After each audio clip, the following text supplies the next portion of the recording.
Herkese merhabalar, ben Huri Metek Mutfak'ta kanalıma mutfağıma hoş geldiniz. Evde hurma varsa mutlaka deneyin. Evet, bir kase dolusu İran hurmasını kaseye alarak yıkıyorum ve daha sonra kurulama yapıyorum. Borcama streç film serdim, hurmalarımı kurulayarak içine alıyorum. Evet, hurmalarımızın orta kısmını yararak çekirdeklerini alalım ve borcama videodaki gibi dizelim. Beni hangi ülkeden veya şehirden izliyorsunuz merak ediyorum. Yoruma yazarsanız sevinirim. Evet, hepsini borcama yaydım. Üzerine tekrardan streç film seriyorum ve bir kavanozun dibiyle hurmalarımı eziyorum.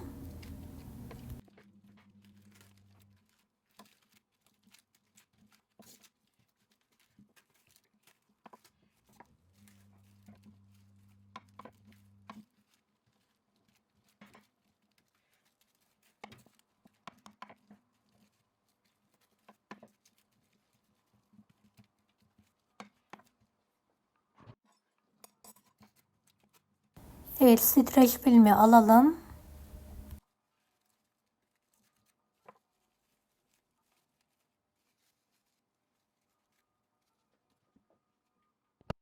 Evet, üzerine şekersiz yer fıstığı ezmesi sürüyorum.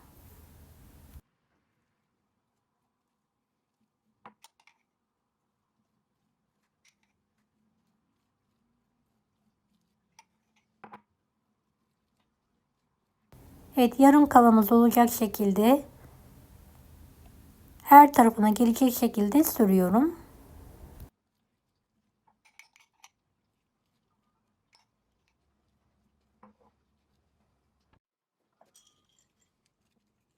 Üzerine isteğe bağlı fındık, fıstık veya ceviz kullanabilirsiniz. Ben fıstık ve fındık kullandım.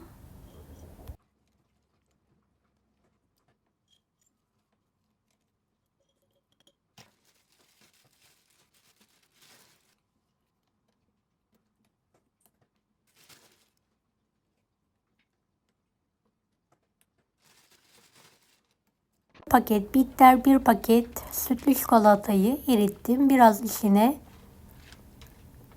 fıstık ekliyorum ve karıştırıyorum. Her tarafına gelecek şekilde eşit miktarda dökerek sürüyorum.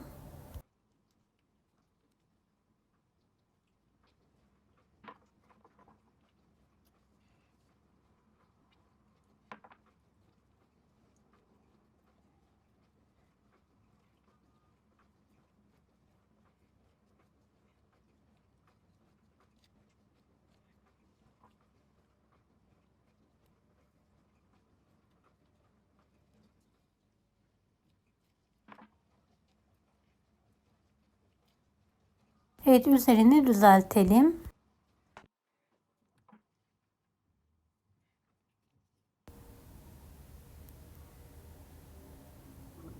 Eşit miktarda çikolatayı sürdükten sonra buzdolabında çikolatası donana kadar dinlenmeye bırakalım.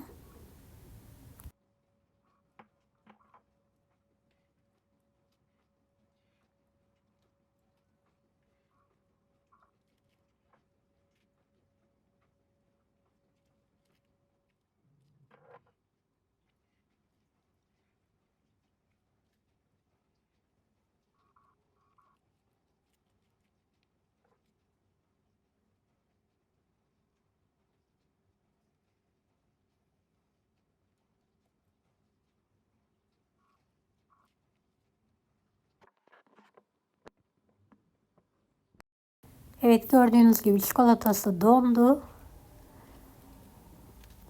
Tahta üzerine alıyorum. Arkasındaki streç filmi de çıkartıyorum. Evet, ters çeviriyorum.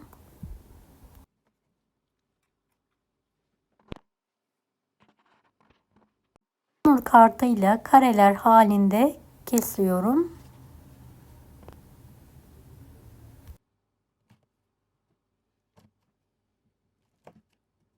dilediğiniz büyüklükte dilimleyebilirsiniz.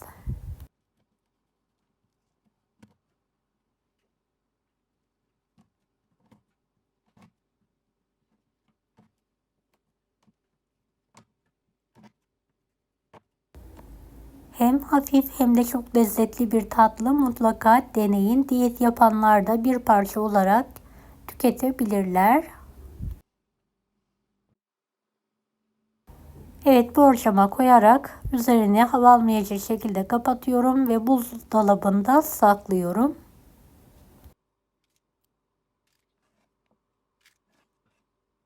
Deneyecek olan herkese şimdiden kolaylıklar dilerim. Kanalıma ücretsiz abone olmayı unutmayın. Bir dahaki videolarda görüşmek üzere. Allah'a emanet olun. Hoşça kalın. Daha farklı tarifler için bunları da izlemeyi unutmayınız. Kolay gelsin herkese.